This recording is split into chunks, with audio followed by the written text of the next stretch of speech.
La familia de mi marido sabía desde hacía meses que él tenía una aventura con mi adinerada jefa y decidieron encubrirlo. En mi fiesta de 39 cumpleaños, cuando los confronté, me instaron a ser madura y aceptar su vínculo.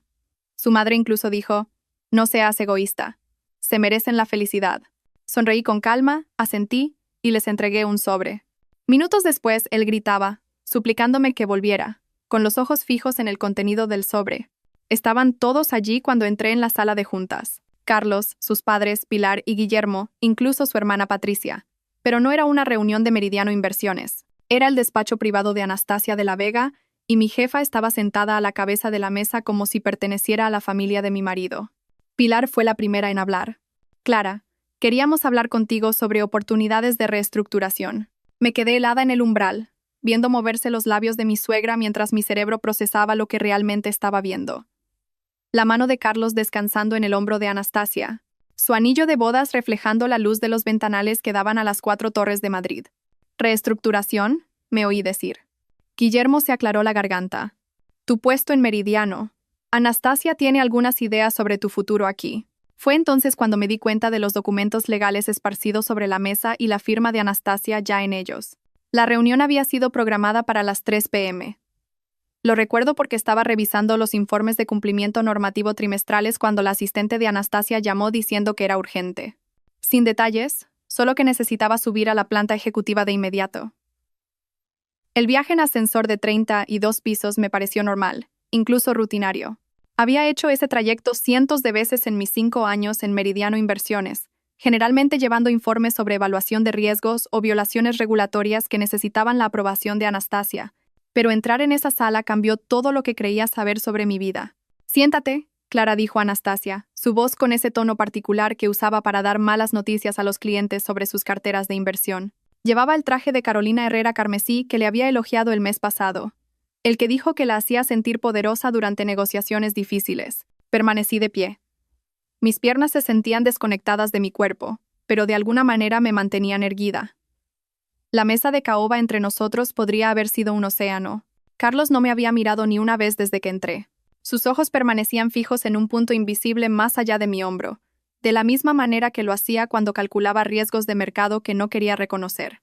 «Esto es muy irregular», logré decir, mi voz sonando extraña a mis propios oídos. «Cualquier reestructuración que Meridiano esté considerando debería pasar por los canales adecuados. Recursos humanos debería estar presente».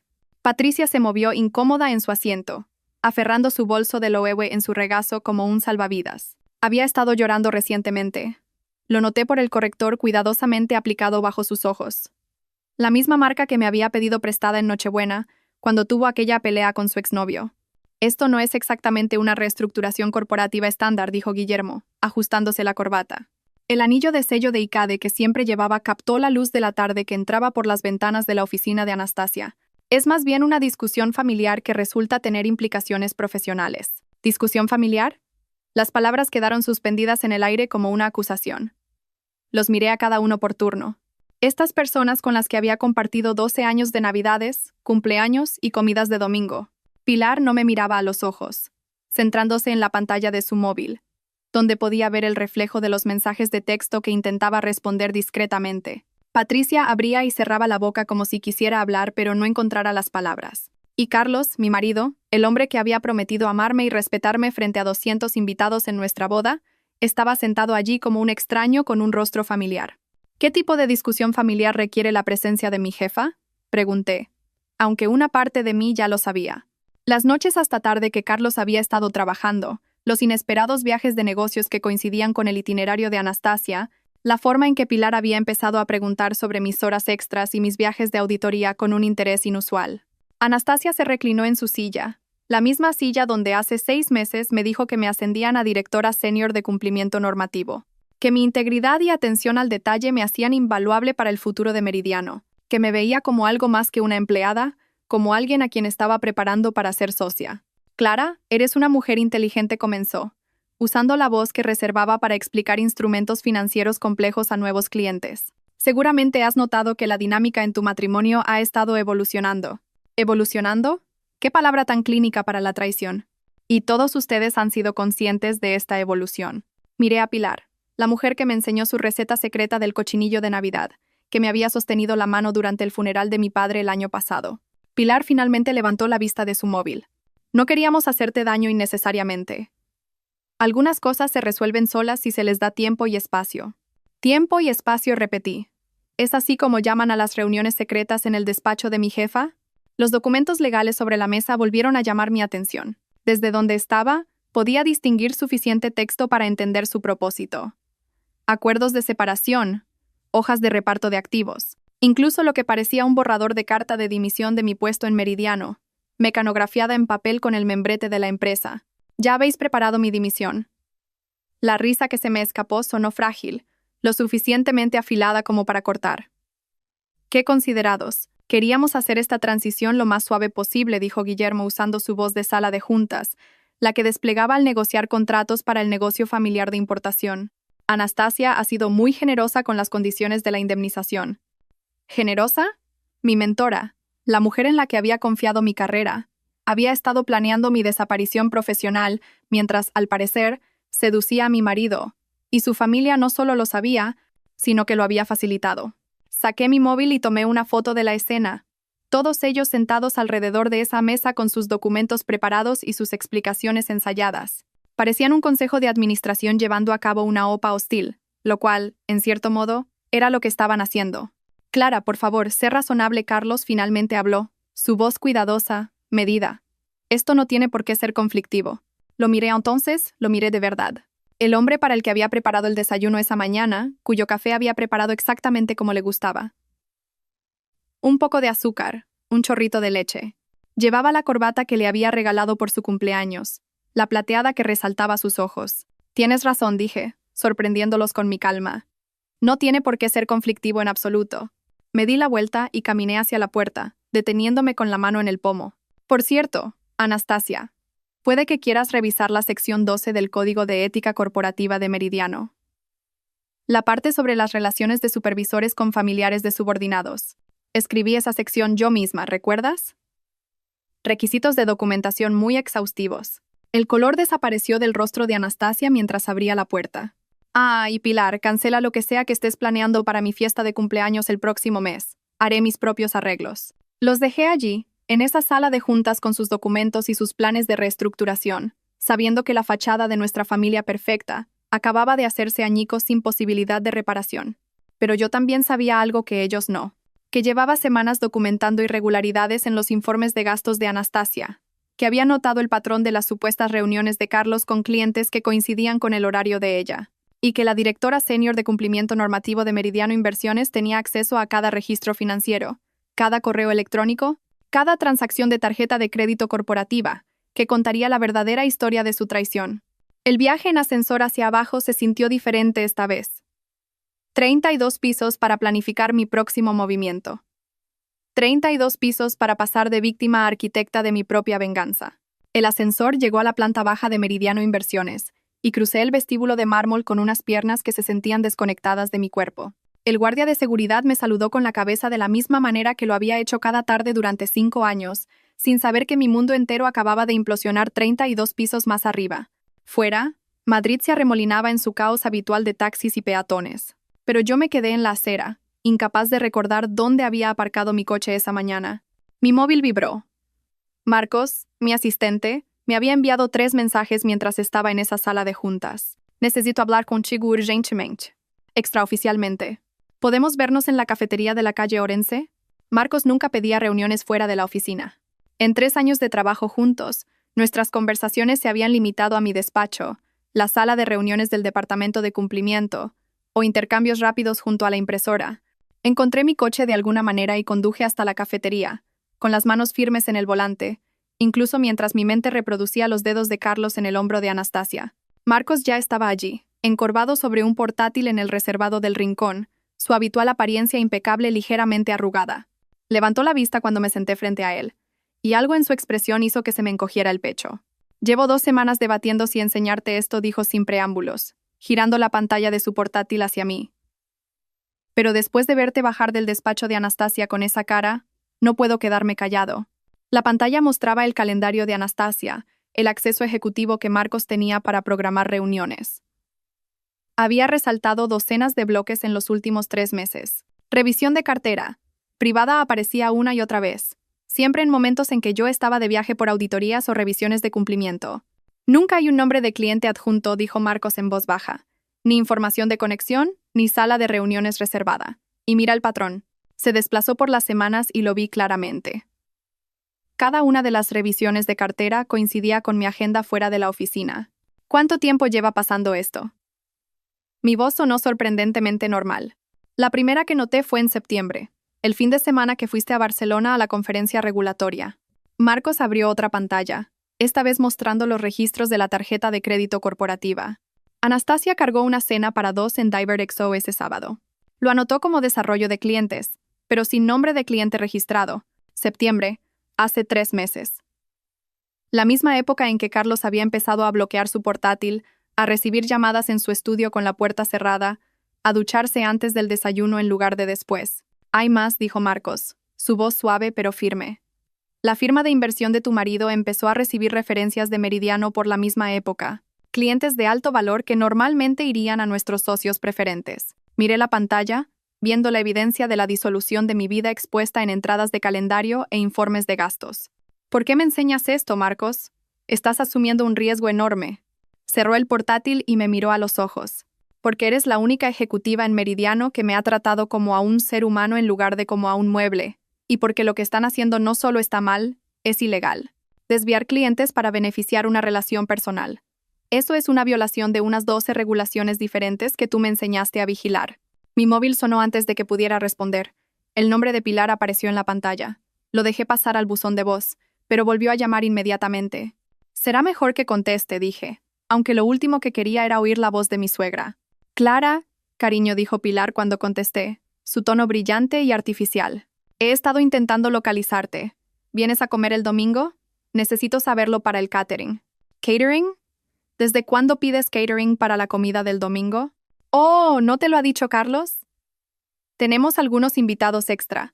Unos posibles socios de negocios a los que Guillermo quiere impresionar. Hizo una pausa. No estarás de viaje este fin de semana, ¿verdad? Sé que tienes esa conferencia en Sevilla pronto. La conferencia de Sevilla no era hasta dentro de 2 semanas, y no se lo había dicho a nadie excepto a mi equipo. ¿Cómo sabías lo de Sevilla, Pilar? Oh, debo habérselo oído mencionar a Carlos. Ya sabes lo orgulloso que está de tus ascensos. Hablando de eso, ¿trabajas hasta tarde mañana? Pensaba pasar por el centro. Pensé que podríamos comer si estás libre. 3 llamadas en una semana preguntando por mi horario. Mi suegra, que normalmente se comunicaba a través de Carlos o con tarjetas de felicitación, de repente desesperada por saber cada uno de mis movimientos. Te digo algo sobre el domingo, dije, y terminé la llamada. Marcos me estaba observando con preocupación. ¿Estás bien?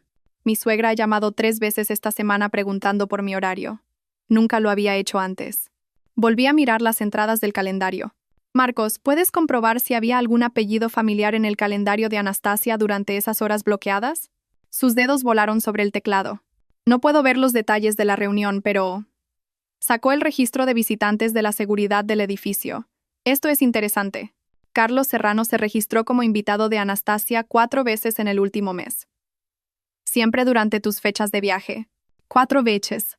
4 veces mi marido había visitado a mi jefa mientras yo estaba fuera de la ciudad y nadie había pensado en mencionarlo. Ni Carlos, ni Anastasia, ni siquiera Patricia, que trabajaba 2 pisos más abajo y debía haberlo visto en el edificio. La gala benéfica fue 2 semanas después. El evento anual de Meridiano para la alfabetización infantil, el único evento donde la asistencia era esencialmente obligatoria para el personal directivo. Excepto que ese año, yo estaba en Bilbao lidiando con una auditoría de emergencia que misteriosamente se había vuelto crítica justo 3 días antes del evento. ¿Tienes que ir? Clara había insistido a Anastasia cuando surgió la auditoría.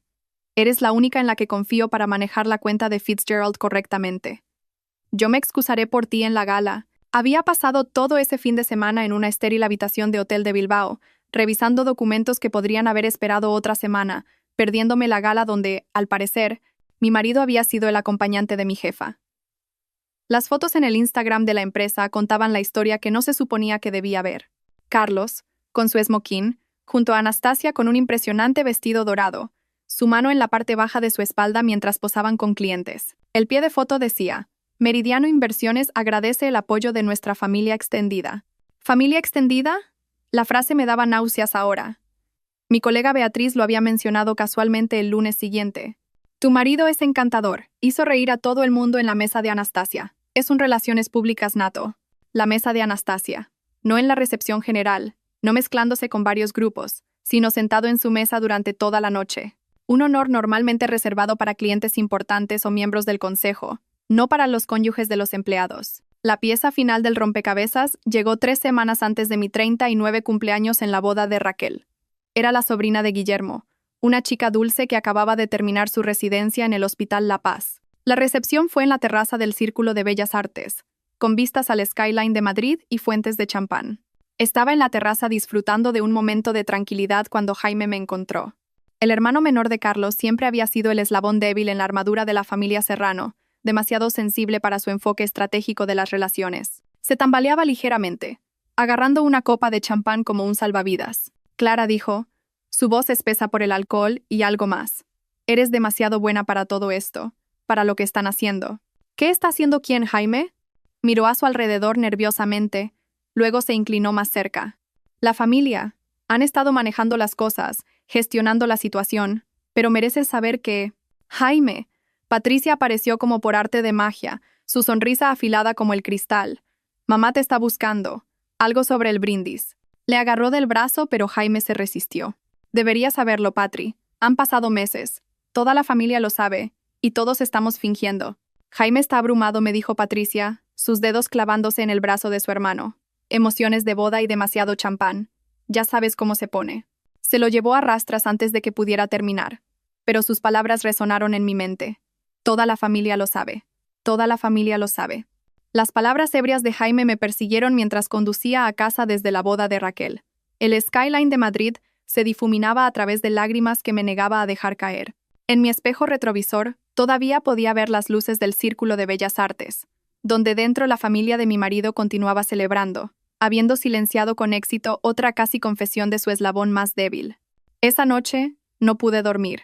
Me senté en la mesa de nuestra cocina, mirando mi portátil, las palabras de Jaime mezclándose con la evidencia del calendario de Marcos y las sospechosas llamadas telefónicas de Pilar. El patrón estaba allí, pidiendo ser visto.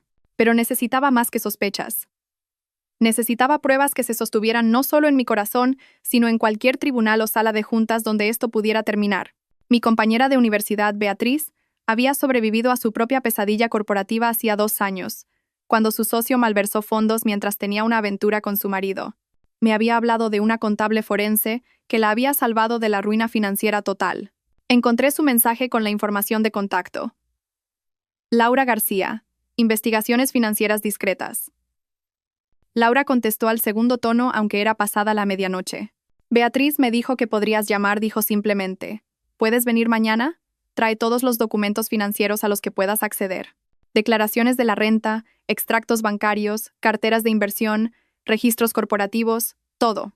Nos reunimos en su oficina en Usera, un edificio anodino que podría haber albergado cualquier cosa, desde una clínica dental hasta una agencia de seguros. Laura no era lo que esperaba. De unos 50 años, vestida con vaqueros y una sudadera de la Universidad Complutense, parecía más la tía favorita de alguien que una detective financiera que había destapado fraudes multimillonarios. Cuéntame lo que sabes, dijo, empujando una taza de café sobre su escritorio. Se lo conté todo. Los patrones del calendario, el extraño comportamiento de la familia, el repentino interés de Carlos en los eventos de Meridiano, la confesión ebria de Jaime. Tomó notas en un bloc de notas amarillo, pidiendo aclaraciones de vez en cuando, pero sobre todo escuchando. ¿Y tienes acceso a los sistemas financieros de Meridiano?, preguntó cuando terminé. Soy la directora senior de cumplimiento normativo. Tengo acceso a todo excepto a los detalles de la compensación ejecutiva. Laura sonrió por primera vez. Eso es más que suficiente. Esto es lo que vamos a buscar. Patrones inusuales en las referencias de clientes, contratos que no siguen los procesos de aprobación estándar, oportunidades de inversión que deberían haber pasado por licitación competitiva pero no lo hicieron. Tenía razón.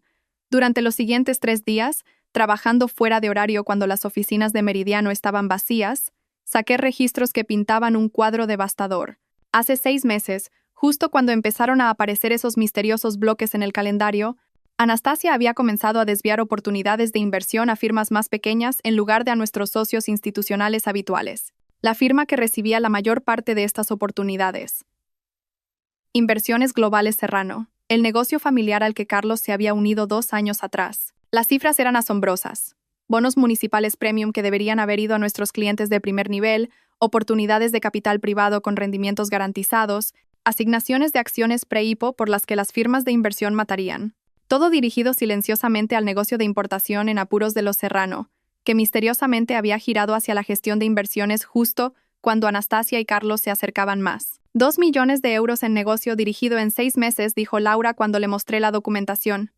Eso no es una aventura, es una conspiración financiera. La familia de tu marido no solo sabía de la relación, se estaban beneficiando de ella. La evidencia se volvió más condenatoria a medida que profundizábamos. La firma de Guillermo en contratos que no tenía por qué ver. Pilar figuraba como consultora en acuerdos a pesar de no tener credenciales financieras. La firma de diseño de Patricia recibía de repente los contratos de marketing de Meridiano a tarifas un 30% por encima del valor de mercado. Me quedé despierta hasta las 2 a.m. esa noche en mi despacho de casa, mapeando todo en la pizarra que normalmente usaba para los flujos de trabajo de cumplimiento. Líneas rojas conectaban fechas. Círculos azules marcaban transacciones financieras. Resaltados verdes mostraban cada cena familiar donde se había discutido mi horario. El patrón que surgió se parecía menos a una aventura y más a una redada corporativa coordinada. Comida del domingo, 3 semanas antes de mi descubrimiento. Pilar preguntando por mi viaje a Barcelona. Lunes, Anastasia programando una revisión de cartera durante esas mismas fechas. Martes, una asignación de bonos municipales de 1 millón de euros a Inversiones Globales Serrano. Miércoles, Carlos trayendo flores a casa, el gesto culpable que yo había atribuido al estrés laboral. El descubrimiento de la tarjeta de crédito corporativa fue accidental. Estaba revisando informes de gastos rutinarios para la declaración trimestral, el tipo de trabajo monótono que hacía mientras escuchaba podcasts, cuando el nombre de Carlos apareció en una lista de usuarios autorizados. No de las tarjetas de su propia firma, sino de la tarjeta de Meridiano Inversiones número terminada en 4421, la cuenta ejecutiva de Anastasia. Mis manos temblaban mientras sacaba los extractos detallados. El Hotel Ritz, múltiples cargos en fechas en que yo había estado en Valencia por formación. Restaurantes como Coque, cenas íntimas para 2 durante mi auditoría en Bilbao. El alquiler en Marbella etiquetado como fin de semana de entretenimiento para clientes, que coincidió con la visita de mi madre a California. Pero lo peor fue encontrar cargos en Suárez, la joyería de la calle Serrano, el día después de que se anunciara mi ascenso, un cargo de 0 euros por lo que el recibo describía como consulta de joyería. El mismo día que Carlos me había dicho que estaba orgulloso de mí, me había abrazado y prometido que lo celebraríamos adecuadamente cuando las cosas se calmaran en su empresa. Estaba imprimiendo estos documentos cuando Patricia apareció en la puerta de mi despacho. Eran las 7 p.m. El edificio de Meridiano estaba casi vacío, excepto por algunos analistas junior trabajando para cumplir plazos. Parecía agotada, su traje de diseño arrugado, su maquillaje habitualmente perfecto, corrido. «Tenemos que hablar», dijo, cerrando la puerta detrás de ella. Seguí imprimiendo, el sonido mecánico llenando el silencio entre nosotras.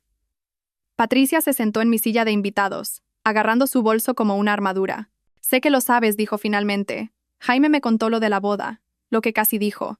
Me volví para mirarla, manteniendo mi expresión neutral a pesar de la rabia que crecía en mi pecho. «¿Qué es exactamente lo que sé, Patricia?»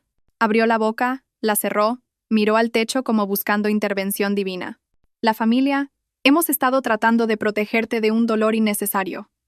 A veces, estas cosas se resuelven solas si se les da espacio y tiempo». Espacio y tiempo, repetí.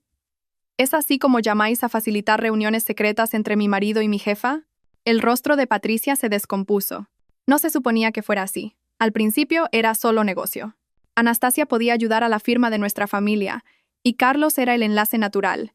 Pero luego, retorció la correa de su bolso. Papá y mamá vieron una oportunidad. Dijeron que si Carlos era feliz y el negocio prosperaba, todos se beneficiarían al final. Todos excepto yo. Dijeron que estabas demasiado centrada en tu carrera para darte cuenta. Que tú y Carlos os habíais distanciado naturalmente. Que esto era solo evolución. La palabra me revolvió el estómago. Evolución, como si la traición fuera un proceso natural, inevitable como la erosión o la deriva continental. Patricia se levantó bruscamente. No debería haber venido. Solo quería que supieras que no todos estábamos de acuerdo.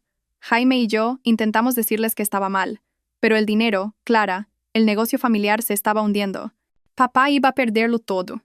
Se fue antes de que pudiera responder. Su confesión quedó suspendida en el aire como el humo de un fuego que había estado ardiendo durante meses, mientras yo dormía tranquilamente en la misma casa, comía en la misma mesa, amaba a las mismas personas que estaban orquestando mi destrucción. Me quedé en mi despacho vacío, las confesiones de Patricia aún resonando en el aire. El negocio familiar se estaba hundiendo. Habían cambiado mi matrimonio por su supervivencia financiera. La impresora continuó su ritmo mecánico, escupiendo página tras página de pruebas que los destruirían a ellos o a mí. Ya no había término medio. Esa noche, fui a casa y preparé la cena como si nada hubiera cambiado. Carlos se sentó frente a mí en nuestra mesa de comedor, cortando su solomillo con los mismos movimientos precisos que usaba para todo, sin saber que había comenzado a grabar nuestras conversaciones en mi móvil, escondido debajo de mi servilleta. «¿Qué tal tu día?», preguntó, la pregunta tan vacía como se había vuelto nuestro matrimonio. «Ajetreado». Los informes de cumplimiento trimestrales vencen pronto. Lo vi asentir distraídamente, navegando por su móvil. «Pilar ha vuelto a llamar hoy. Parece muy interesada en mi horario últimamente». Sus dedos se detuvieron por un instante en la pantalla. «Probablemente esté planeando algo para tu cumpleaños. Ya sabes cómo se pone con las celebraciones familiares». Celebraciones familiares. Quise reírme de la ironía, pero en lugar de eso dije. Preguntó específicamente por la conferencia de Sevilla. «Aún no se lo he dicho». «Quizás lo mencioné yo», dijo, sin levantar la vista. «¿Me pasas la sal?». Durante las siguientes 3 semanas me convertí en alguien que no reconocía. Cada noche, después de que Carlos se acostara, trabajaba en la oscuridad de nuestra habitación de invitados, fotografiando documentos con la luz del móvil, subiendo archivos a discos duros encriptados que le había dado a mi amiga de la universidad, María, para que los guardara en su piso de lavapiés. No hizo preguntas cuando aparecía a medianoche con pendrives envueltos en bolsas de plástico. Solo me preparó un té y prometió mantenerlos a salvo. Las comidas familiares se convirtieron en operaciones de recopilación de inteligencia. Llegaba temprano para ayudar a Pilar en la cocina, mi móvil grabando en el bolsillo de mi chaqueta mientras ella hablaba de los prometedores nuevos clientes de Carlos y de lo generosa que había sido Anastasia con las referencias. «Una mujer tan brillante», dijo Pilar un domingo, colocando rosas en su jarrón de yadró. «Realmente entiende el valor de las alianzas estratégicas. No todo el mundo tiene esa visión». «Alianzas estratégicas», repetí, cortando tomates con una fuerza innecesaria. «¿Es así como lo llamamos ahora?». Las manos de Pilar se detuvieron en las flores. «No estoy segura de a qué te refieres, querida». «A nada», dije, sonriendo.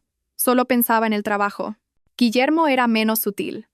Durante la comida se reclinaba en su silla, con un bourbon en la mano, y pontificaba sobre el cambiante panorama de la gestión de inversiones. «Las relaciones lo son todo en este negocio», decía, mirando directamente a Carlos. «A veces tienes que hacer alianzas poco convencionales para sobrevivir». Lo grabé todo. Cada mirada cómplice, cada referencia codificada, cada momento en que pensaban que estaban siendo listos, mientras yo interpretaba a la esposa ajena a todo, centrada en su carrera. El gran avance llegó durante una actualización rutinaria del sistema en Meridiano. Como directora senior de cumplimiento, tenía que revisar todas las categorizaciones de gastos del trimestre, una tarea tediosa que implicaba cruzar miles de transacciones. Pero enterrada en el presupuesto de desarrollo de clientes, encontré la debilidad de Anastasia, la soberbia. Había estado facturando todo a la empresa. El vestido de Valentino que usó en la gala benéfica. Fomento de relaciones con clientes. El masaje para parejas en el Mandarín Oriental. Gestión del estrés ejecutivo. El jet privado a Ibiza. Retiro de planificación estratégica. Cada recibo, cada transacción, llevaba 2 firmas. Anastasia de la Vega y Carlos Serrano. Mi marido había estado firmando la aprobación de compras de lujo para otra mujer, autorizando gastos que violaban cada política que yo había escrito para Meridiano. El rastro de papel era tan descarado, tan arrogantemente descuidado, que me dejó sin aliento. No solo habían tenido una aventura, la habían estado documentando en los registros financieros corporativos. Fotografié todo, lo respaldé en 3 lugares diferentes, y envié copias encriptadas a Laura García. Su respuesta fue inmediata. «Esto es fraude electrónico, delito societario, apropiación indebida. Tu jefa acaba de entregarte un caso para la Audiencia Nacional». El bautizo de la sobrina de Guillermo proporcionó la pieza final que necesitaba. Se celebró en el Club Financiero Génova. Todo globos pastel y brunch con champán, el tipo de evento donde las mujeres Serrano cumplían sus deberes sociales con gracia ensayada. Llegué tarde, alegando retrasos en el trabajo. Mi móvil ya estaba grabando en mi bolso. Pilar me llevó a un lado cerca de la mesa de regalos. su perfume Chanel número 5 abrumador en el pequeño espacio. Pareces cansada, querida. Tanto trabajo no puede ser bueno para ti.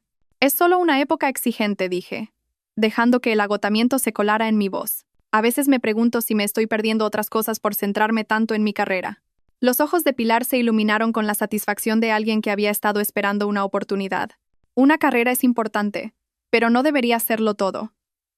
A veces tenemos que aceptar que las personas crecen en diferentes direcciones. Carlos, por ejemplo, ha estado explorando nuevos horizontes últimamente. Es saludable para un matrimonio cuando ambos cónyuges tienen espacio para explorar sus opciones. ¿Explorar sus opciones? Mantuve mi voz cuidadosamente neutral. Oh, ya sabes a lo que me refiero. Desarrollo profesional, nuevas conexiones. Anastasia ha sido maravillosa para el crecimiento de su carrera. Deberías estar orgullosa de que esté expandiendo su red de contactos.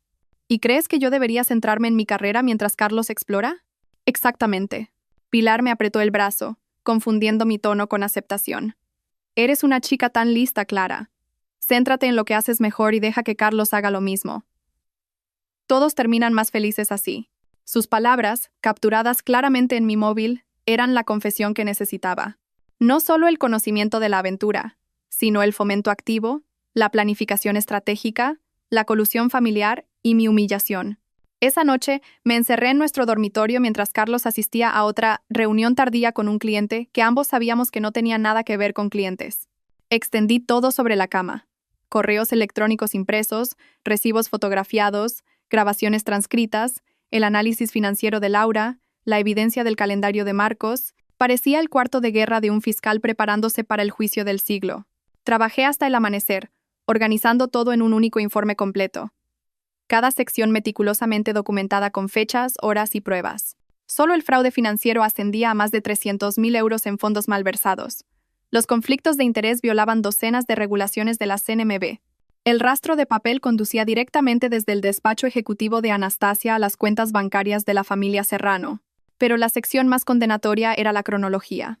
6 meses de engaño expuestos hora por hora, cena por cena, mentira por mentira. Cada vez que Carlos me besaba al despedirse mientras planeaba encontrarse con Anastasia. Cada reunión familiar donde discutían mi horario para facilitar sus encuentros.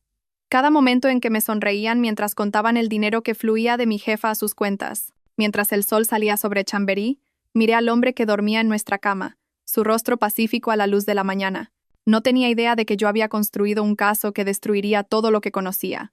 La mujer con la que se había casado, la que confiaba ciegamente y amaba completamente, se había ido. En su lugar, había alguien que entendía que el amor sin respeto no valía nada y que la mejor venganza no era emocional. Era procedimental, sistemática y absolutamente devastadora.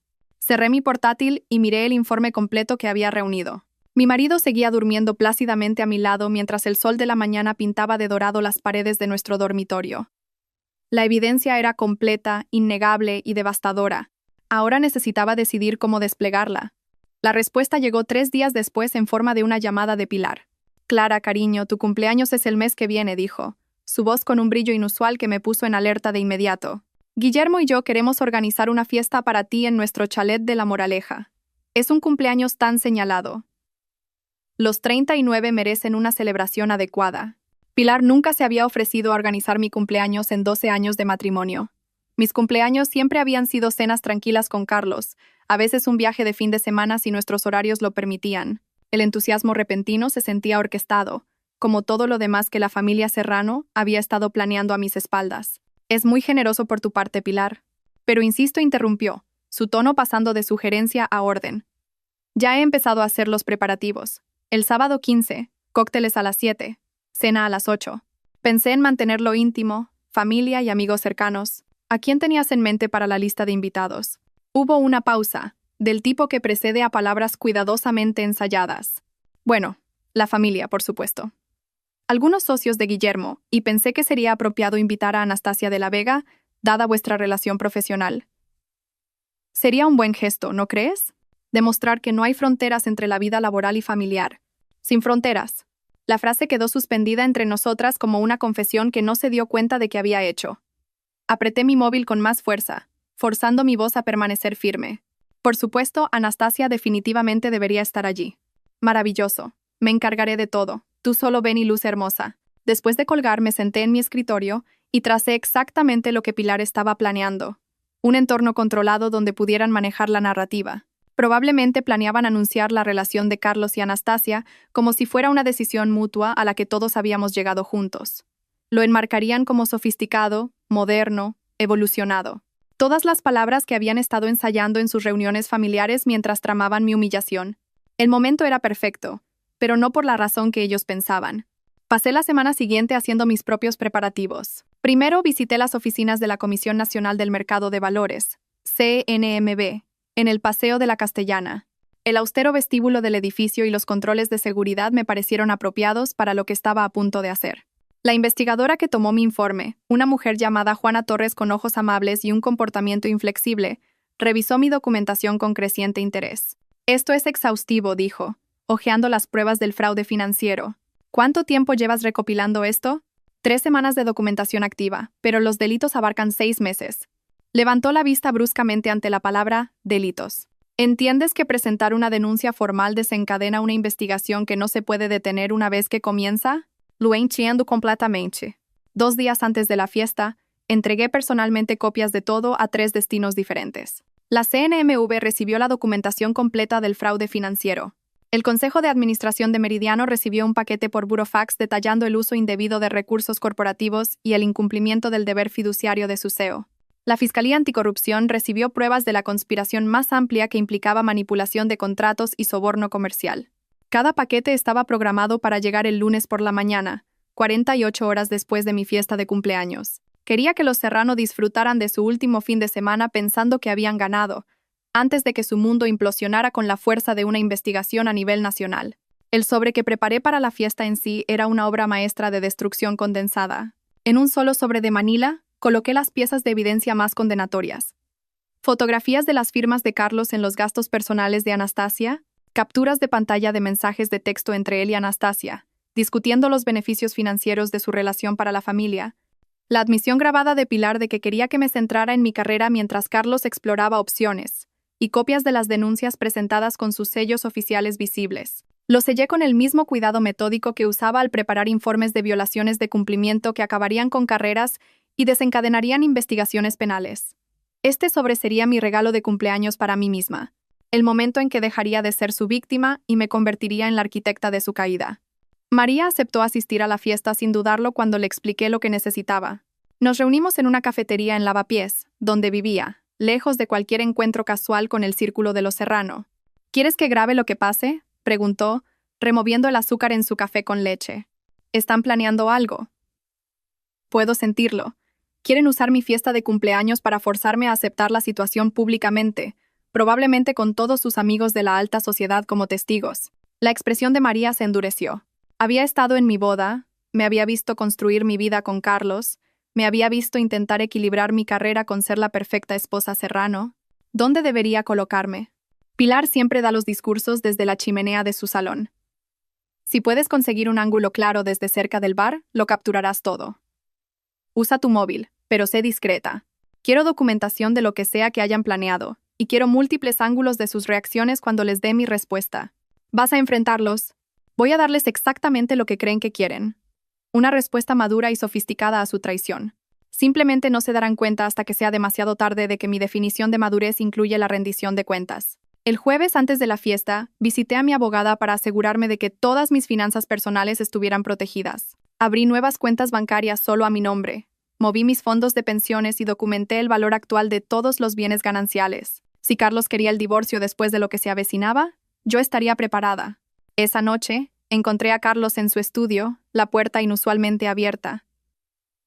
Levantó la vista cuando entré, algo parpadeó en su rostro. ¿Culpa? ¿Quizás? ¿O anticipación de la elaborada farsa que su familia había planeado para el sábado? Tu madre ha llamado por la fiesta, dije, apoyándome en el marco de la puerta. Es muy considerado por su parte organizarla. ¿Quiere hacer algo especial para ti?, respondió, su voz cuidadosamente neutral. Solo se cumplen 39 una vez. Cierto, y mencionó que Anastasia estará allí. Los dedos de Carlos se detuvieron en su teclado. ¿Es eso un problema? ¿Por qué sería un problema? Es mi jefa. Trabajamos juntas todos los días. Estudió mi rostro, buscando algo. Sospecha, ira, conocimiento. Pero yo había aprendido a llevar la misma máscara que todos ellos habían estado usando durante meses, la que decía que todo estaba bien mientras los reinos ardían detrás de nuestros ojos. Tienes razón, dijo finalmente. Es bueno mantener esas relaciones. Relaciones. Todo en el mundo de los serranos se reducía a relaciones, conexiones, redes. Habían construido toda su conspiración bajo la suposición de que las relaciones importaban más que la verdad, que las conexiones superaban la integridad, que las redes podían sobrevivir a cualquier revelación si se gestionaban adecuadamente. El sábado les enseñaría lo contrario. El sábado les mostraría que algunas traiciones no se pueden gestionar, negociar o reestructurar. Algunas traiciones exigían el tipo de justicia que viene con investigaciones de la Audiencia Nacional y la desgracia pública. El sábado llegó con el tipo de clima fresco de marzo que hacía que Madrid pareciera un plató de cine.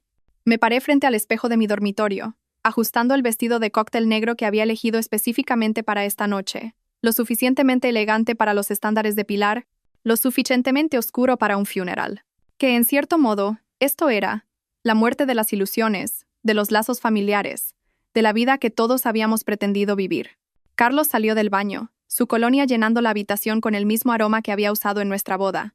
«Estás preciosa», dijo, encontrando mis ojos en el espejo. Por un momento, algo parpadeó en su rostro. ¿Arrepentimiento, quizás? ¿O simplemente anticipación de la actuación que su familia había orquestado? Gracias, respondí, deslizando el sobre de Manila en mi bolso. Tu madre apreciará que hagamos un esfuerzo. El viaje en coche al chalet de La Moraleja se sintió más largo de lo habitual. Carlos revisaba su móvil en cada semáforo en rojo, su pulgar moviéndose por la pantalla con gestos rápidos y nerviosos. Yo observaba la ciudad pasar, contando los minutos hasta que todo cambiara. Pilar se había superado con la decoración. El chalet brillaba con una iluminación suave, flores frescas en cada superficie y suficiente champán para hacer flotar un pequeño yate. Los invitados ya estaban llegando cuando entramos. Socios de Guillermo, amigas del club de lectura de Pilar, un puñado de mis colegas de Meridiano, que parecían ligeramente incómodos en el opulento entorno. Clara, cariño. Pilar se deslizó hacia mí en una nube de Chanel número 5 y besos al aire.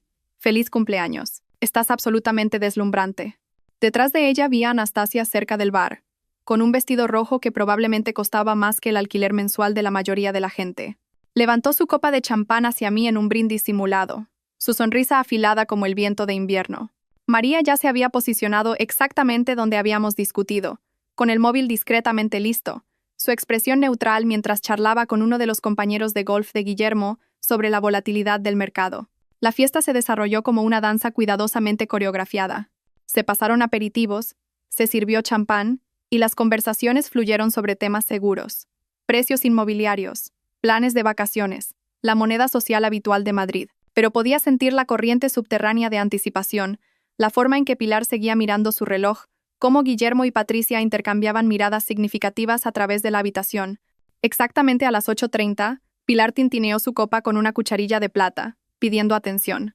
A todos, por favor, un brindis por nuestra querida Clara en su 39 cumpleaños. La multitud se reunió, copas en alto, mientras Pilar pronunciaba un discurso que sonaba sincero para cualquiera que no supiera la verdad. Habló de la familia, del crecimiento, de abrazar el cambio y los nuevos capítulos. Cada palabra estaba cargada de doble sentido, un mensaje envuelto en deseos de cumpleaños. Por Clara concluyó, que este año te traiga claridad, aceptación y la sabiduría para reconocer la felicidad en todas sus formas. Los invitados aplaudieron y bebieron. Fue entonces cuando Pilar me tocó suavemente el codo. Clara, querida, ¿podrías acompañarnos un momento a la biblioteca? Guillermo tiene un regalo especial que le gustaría entregarte en privado. La seguí por el pasillo, oyendo los pasos de Carlos detrás de nosotras. La puerta de la biblioteca ya estaba abierta. Guillermo y Patricia esperaban dentro como jueces en un tribunal. La puerta se cerró con un suave clic que sonó como una trampa cerrándose. Clara, comenzó Guillermo, su voz adquiriendo el tono condescendiente que usaba con clientes difíciles. Queríamos hablar contigo en privado porque nos importas. Somos familia, y la familia se cuida. Permanecí de pie mientras ellos se disponían en un semicírculo, siguiendo claramente alguna posición ensayada. Patricia jugueteaba con su pulsera, la única que mostraba algo de incomodidad con lo que estaba a punto de suceder. Pilar tomó el relevo, su voz suave como un whisky añejo. Sabemos que esto puede ser difícil de escuchar, pero creemos que eres lo suficientemente madura para manejar la verdad. Carlos y Anastasia han desarrollado sentimientos el uno por el otro. Sentimientos reales y profundos que trascienden las relaciones convencionales. ¿Trascienden? Repetí, saboreando la palabra como vino echado a perder. Son almas gemelas, continuó Pilar, entusiasmándose con su tema. No se puede luchar contra ese tipo de conexión. Sería egoísta intentarlo. Guillermo asintió sabiamente. Eres una mujer inteligente, Clara. Seguramente entiendes que forzar a la gente a negar sus verdaderos sentimientos solo crea miseria para todos los involucrados. Patricia finalmente habló. Su voz apenas un susurro. Eres lo suficientemente fuerte para manejar esto con dignidad. Todos sabemos lo capaz que eres. Dejé que terminaran toda su presentación, sus argumentos cuidadosamente ensayados sobre la evolución emocional y la aceptación madura. Hablaron de la felicidad de Carlos como si fuera un bien más valioso que mi dignidad. Enmarcaron la persecución de Anastasia a mi marido como una inevitabilidad cósmica en lugar de una depredación calculada. Cuando finalmente guardaron silencio, esperando mi respuesta, sonreí. Era la misma sonrisa que usaba al revisar contratos que contenían cláusulas de rescisión ocultas. Tenéis toda la razón, dije con calma. Debería manejar esto con madurez y gracia. El rostro de Pilar se iluminó con alivio. Guillermo suspiró de verdad. Los hombros de Patricia cayeron mientras la tensión la abandonaba. Pensaban que habían ganado. Pensaban que su cuidadosa manipulación había funcionado. ¿Volvemos a la fiesta?, sugirió Pilar, ya moviéndose hacia la puerta. No hay necesidad de dejar que esto arruine tu celebración de cumpleaños. Lo seguí de vuelta a la sala principal, donde los invitados continuaban sus conversaciones, ajenos al tribunal familiar que acababa de reunirse. Carlos estaba cerca de la chimenea con Anastasia, sus cuerpos inclinados el uno hacia el otro con la intimidad inconsciente de los amantes que creen que están siendo discretos. Caminé directamente hacia ellos, mis tacones resonando en el suelo de mármol con precisión de metrónomo. El sobre en mi bolso se sentía cálido contra mi costado. Las conversaciones a nuestro alrededor comenzaron a silenciarse a medida que la gente sentía que algo cambiaba en la atmósfera de la sala. Carlos, Anastasia, dije lo suficientemente alto para que los invitados de alrededor oyeran. Ya que todos estamos siendo adultos maduros aquí, tengo algo para vosotros. Saqué el sobre, sosteniéndolo entre nosotros como un veredicto. El rostro de Carlos se puso pálido antes incluso de abrirlo. Quizás reconoció su peso. La forma en que los documentos verdaderamente devastadores siempre se sienten más pesados de lo que deberían. Clara, ¿qué es esto? La voz de Anastasia llevaba una advertencia, pero era demasiado tarde. Ábrelo, dije simplemente. Después de todo, estamos manejando esto como gente sofisticada, ¿no? Los dedos de Carlos tropezaron con el sello. Observé sus ojos escanear la primera página, el sello de entrada de la CNMV, visible en la parte superior, el número de caso ya asignado. Sus manos comenzaron a temblar cuando llegó a la segunda página, el fraude documentado, las firmas que había puesto en los gastos personales de Anastasia. El sonido que se le escapó no fue exactamente un grito, fue algo más primario que eso.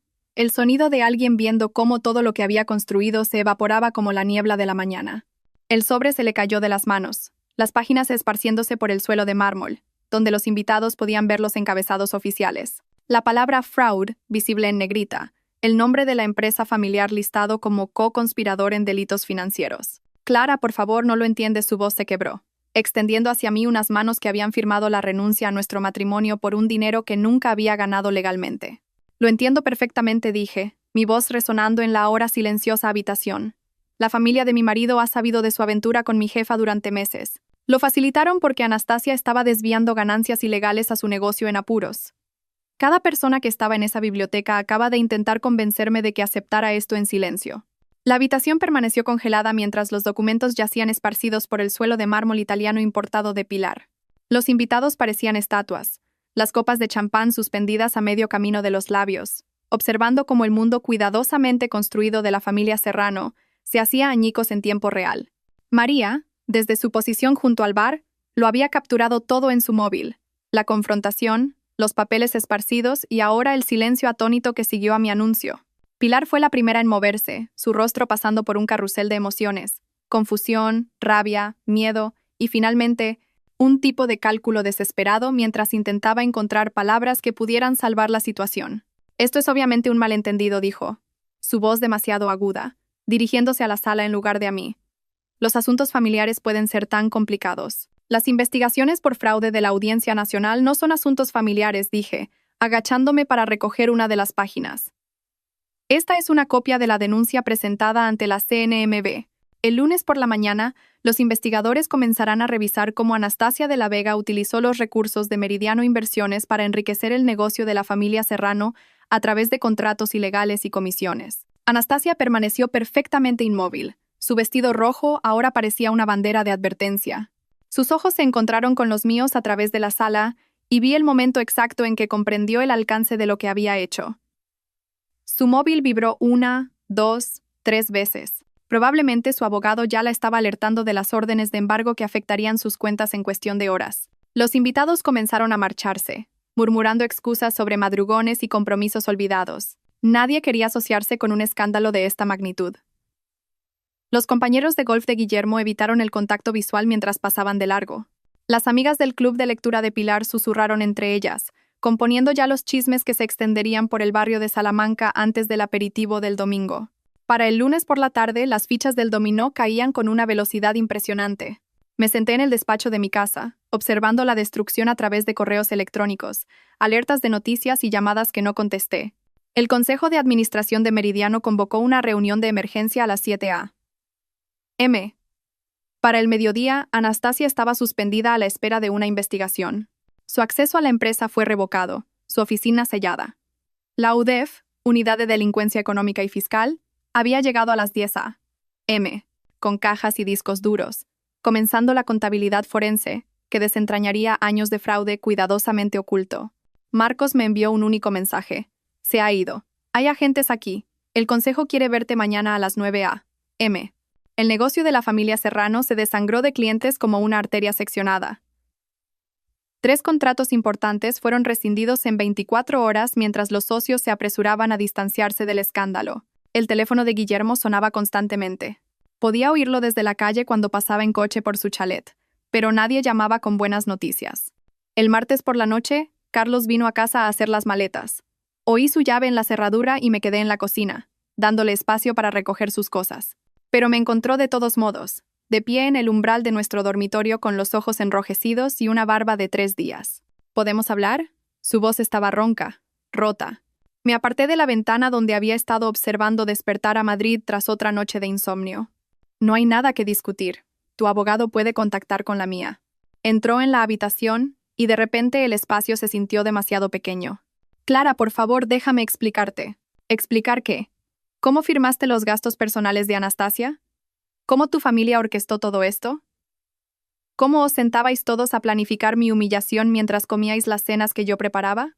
Se arrodilló junto a nuestra cama, la cama donde habíamos pasado 12 años juntos, donde habíamos hablado de hijos que nunca tendríamos, donde lo había abrazado después del funeral de su abuela. Nunca quise que llegara tan lejos, sollozó, su cuerpo temblando. Empezó como un negocio. La empresa de papá se estaba hundiendo. Anastasia se ofreció a ayudar y luego se convirtió en otra cosa. Se convirtió en fraude. Se convirtió en conspiración. Se convirtió en una traición a una escala que no podría haber imaginado. Mi familia me empujó hacia ella. Decían que era para el beneficio de todos. Que tú estabas demasiado centrada en tu carrera para darte cuenta o para que te importara. Hicieron que pareciera que estaba haciendo lo correcto para todos. Sus palabras podrían haberme conmovido hace 6 meses, cuando todavía creía en el hombre con el que me había casado. Ahora sonaban como lo que eran, intentos desesperados de culpar a otros, de minimizar su responsabilidad, de transformarse de perpetrador a víctima. Tu familia no falsificó tu firma en esos documentos, dije en voz baja. No te obligaron a reunirte con Anastasia en el Ritz mientras yo estaba de viaje. Tú tomaste esas decisiones. Todavía te quiero, susurró buscando mi mano. Di un paso atrás. No, no me quieres. Amas la vida que yo proporcionaba, la estabilidad, la respetabilidad, la tapadera para los chanchullos de tu familia. Pero el amor no conspira. El amor no engaña. El amor no trata la dignidad de alguien como un daño colateral aceptable. El miércoles llegaron los papeles del divorcio. Mi abogada, recomendada por Laura García, era especialista en divorcios de alto patrimonio que implicaban delitos financieros. Le presentó a Carlos unos términos no negociables. Renunciaría a cualquier derecho sobre el piso, nuestras inversiones conjuntas, incluso el coche. A cambio, yo no presentaría cargos penales adicionales por las declaraciones de la renta fraudulentas que habíamos presentado conjuntamente mientras él ocultaba ingresos ilegales. Su abogado, con aspecto agotado tras 3 días de control de daños, le aconsejó que firmara. El proceso penal va a ser bastante malo, le oí decir en el pasillo. No añadas un juicio de divorcio vengativo a tus problemas. Carlos firmó con unas manos que temblaban tanto que apenas podía sostener el bolígrafo. El hombre que una vez firmó con confianza acuerdos de inversión millonarios se vio reducido a un desastre tembloroso, viendo cómo 12 años se disolvían en tinta negra. El jueves por la tarde, Patricia apareció en mi puerta. Parecía destrozada, su ropa de diseño arrugada, el maquillaje corrido por sus mejillas, su habitual compostura completamente rota. Casi no la dejó entrar, pero algo en su expresión me hizo abrir más la puerta. Necesito contártelo todo, dijo, desplomándose en mi sofá. No para pedir perdón, no lo merezco, pero deberías saber toda la verdad. Habló durante 1 hora mientras mi sistema de seguridad grababa cada palabra. Cómo la conspiración había comenzado hacía 8 meses cuando Guillermo confesó que el negocio familiar se estaba hundiendo. Cómo Pilar había sugerido que Carlos aprovechara su relación conmigo para acercarse a Anastasia. Cómo lo habían entrenado para el acercamiento inicial, diciéndole que era solo networking, solo desarrollo de negocio. Todos lo supimos desde el principio, sollozó Patricia. Cada domingo en la comida familiar, discutíamos tu horario, planeábamos sus reuniones, elaborábamos estrategias sobre cómo evitar que te enteraras. Mamá decía que eras demasiado lista para que te engañaran para siempre, pero para entonces el dinero estaría asegurado y tendrías que aceptarlo. Pensabais que era ingenua, Gigi. Pensábamos que estabas demasiado centrada en ser perfecta, la esposa perfecta, la empleada perfecta, para ver lo que estaba pasando. No contábamos con que fueras, buscó la palabra sistemática, exhaustiva. No sabíamos que estabas documentándolo todo. Se fue mientras se ponía el sol, su confesión grabada y guardada en 3 lugares diferentes. La evidencia ahora estaba completa, no solo fraude financiero, sino conspiración, premeditación y engaño sistemático que involucraba a cada miembro de la familia Serrano. Para el viernes, las llamadas de Pilar habían pasado de airadas exigencias de explicación a desesperadas súplicas de clemencia. Dejaba mensajes de voz que recorrían todo el espectro de la manipulación, culpa, rabia, negociación, apelaciones a la lealtad familiar. Nos estás destruyendo, lloraba en un mensaje. Guillermo tiene dolores en el pecho. El negocio está arruinado. ¿Cómo puedes hacerle esto a la familia? Familia. La palabra había perdido todo significado. Se suponía que la familia te protegía, no que orquestaba tu traición. Se suponía que la familia celebraba tus éxitos, no que los usaba como oportunidades de explotación. Se suponía que la familia te amaba, no que cambiaba tu dignidad por ganancias financieras. Borré cada mensaje sin escucharlo hasta el final. Los Serrano habían tomado sus decisiones meses atrás, cuando decidieron que mi matrimonio era un sacrificio aceptable para su supervivencia financiera. Me senté en mi piso vacío ese viernes por la noche, los desesperados mensajes de voz de Pilar finalmente borrados. El silencio se sentía como la primera bocanada de aire limpio después de salir a la superficie desde aguas profundas. La casa se sentía diferente ahora, no solitaria, sino espaciosa, no abandonada, sino liberada. Me serví una copa de vino, no de las botellas caras que Carlos había coleccionado para impresionar a sus colegas, sino un simple Ribera del Duero que realmente disfrutaba, y empecé a planificar lo que venía después. 6 meses pasaron en un torbellino de procedimientos legales, declaraciones y reconstrucción. La investigación sobre Meridiano Inversiones se expandió más allá de Anastasia para abarcar a todo el equipo ejecutivo. El consejo, desesperado por salvar la reputación de la empresa, me ofreció un generoso acuerdo para evitar una demanda por despido improcedente. Sabían que tenía base, dado cómo Anastasia lo había orquestado todo. Acepté el dinero, firmé el acuerdo de confidencialidad que excluía específicamente los procedimientos penales, y me alejé de la vida corporativa con suficiente capital para empezar de nuevo en mis propios términos. El espacio de oficina que encontré en Usera no se parecía en nada a las torres de cristal de Meridiano. Era una unidad de esquina reformada en un edificio que albergaba una panadería, una gestoría y un despacho de abogados de familia. La luz de la mañana entraba a raudales por ventanas que realmente se abrían, y el conserje, el señor Rodríguez, me trajo empanadas caseras en mi primer día. El alquiler era razonable, el barrio se sentía real, y nadie sabía del escándalo de los Serrano ni le importaba mi vida anterior en el Distrito Financiero de Madrid. García Consultoría de Cumplimiento abrió oficialmente un martes de septiembre. Laura, la contable forense que me había ayudado a descubrirlo todo, me envió mi primer cliente, una pequeña empresa de importación cuyo propietario estaba preocupado por el fraude interno. En una semana, identifiqué 3 áreas de vulnerabilidad y les ayudé a implementar controles que los protegerían del tipo de explotación que los Serrano habían perpetrado. Esa clienta me refirió a su hermana, que dirigía una clínica médica. La hermana me refirió a un colega con una startup tecnológica en crecimiento. A finales de mes tenía 6 clientes que valoraban mi experiencia no por mi pedigrí corporativo, sino porque les ayudaba a proteger sus negocios de depredadores que veían a las pequeñas empresas como blancos fáciles. Mi trabajo tenía un propósito ahora, de una manera que nunca lo tuvo en Meridiano. No se trataba de multimillonarios moviendo activos para evitar impuestos. Se trataba de personas que habían construido algo real con sus propias manos y necesitaban a alguien que les ayudara a protegerlo. Una florista a la que su procesador de pagos le había estado cobrando de más durante años. El dueño de un restaurante cuyo gerente estaba sisando de la caja. La directora de una ONG que descubrió que el tesorero de su junta había estado desviando contratos a la empresa de su esposa. Cada caso me recordaba que los delitos financieros no eran solo números. Eran sobre la confianza traicionada, sobre personas que pensaban que las relaciones significaban más que el dinero, y descubrían cuán equivocadas estaban. Octubre trajo noticias a través del circuito legal de que la finca de los Serrano estaba en venta. Conduje hasta La Moraleja un domingo, aparcando frente al chalet que había albergado tantas comidas familiares donde mi destrucción fue planeada entre platos. El cartel de la inmobiliaria se balanceaba con el viento de otoño, y a través de las ventanas pude ver que las habitaciones ya estaban vacías. La preciada lámpara de araña de Pilar había desaparecido.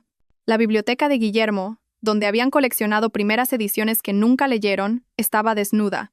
Una vecina que paseaba a su perro me reconoció y se detuvo a charlar. «Qué pena lo de los Serrano», dijo, aunque su tono sugería que disfrutaba del chisme.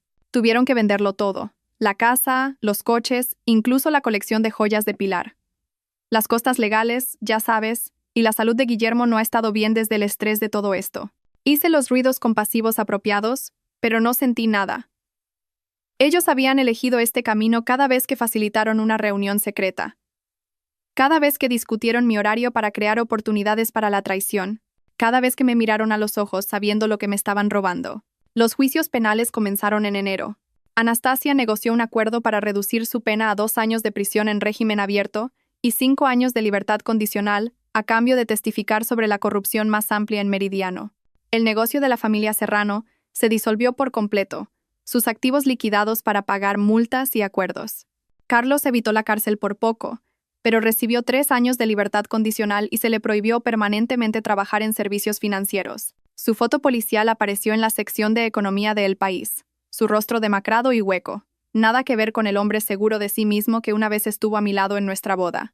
Guillermo sufrió un leve infarto durante los procedimientos y requirió cuidados constantes que agotaron los ahorros que habían logrado ocultar a los investigadores. Pilar, que había pasado décadas cultivando su posición en la sociedad, se encontró desinvitada de las juntas de caridad y los clubes sociales. Patricia se mudó a Valencia, cambió su apellido y empezó de nuevo donde nadie conocía el escándalo. Mi 40 cumpleaños llegó en marzo, exactamente un año después de la fiesta que destruyó la dinastía Serrano. María insistió en organizar una cena en su apartamento. Nada elegante, solo amigos que me conocían antes de convertirme en lastra. Serrano, antes de Meridiano, antes de que nada de eso importara.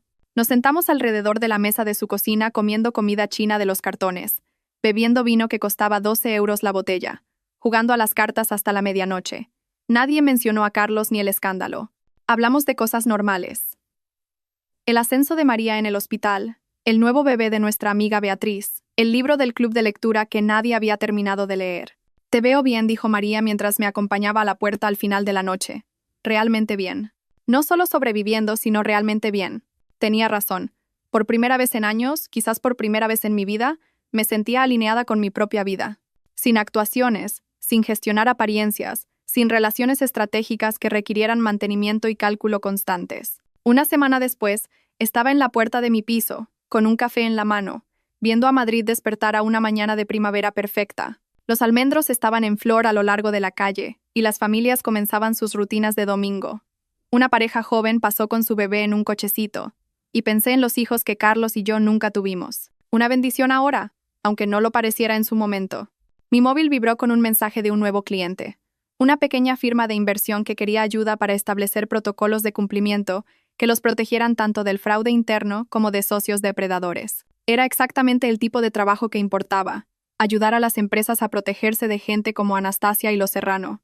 La verdad que había aprendido no era sobre venganza o justicia, ni siquiera sobre supervivencia. Era más simple que eso. Cuando alguien te demuestra con sus acciones que tu dignidad es una víctima aceptable para su propio beneficio, Créeles. Documenta todo.